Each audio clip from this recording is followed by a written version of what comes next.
I spent the first 10 years of my life in Old Forge, where we lived because my grandmother, a widow, was there, and my father thought it would be best to live there, although he was a lawyer and he practiced in Scranton. So he would take the bus up from New York from Old Forge to Scranton every day, and we would usually come.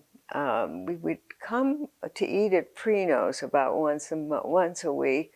I think that was fun when we could come up and have a great meal at the best restaurant around, you know. My mother was from Philadelphia, where we visited often, so I knew big cities, or at least the neighborhood that my mother's family lived in, and I knew in Old Forge, I was the only Jewish child in my classroom, and it never seemed to make any difference. You know, people knew that we had Jewish holidays and stuff, but other than that, I never had any issues. Yeah. Then moving to Scranton was a good move, going to a little bit bigger town, and I think for my parents, they wanted me to be in a place where there were more Jewish people, and I went to a temple where there was a junior congregation that had tons of kids, and everyone would go to services on Saturday, then dash downtown to the movies.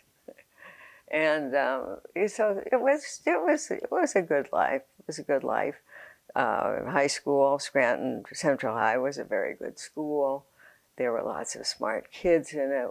Many of us went to fine colleges and universities, and that's just like a sketch of what that was like. I had 2 honors classes at Central High that were very meaningful, one in English and one in history. And that began to spur, some interest in more deeper learning.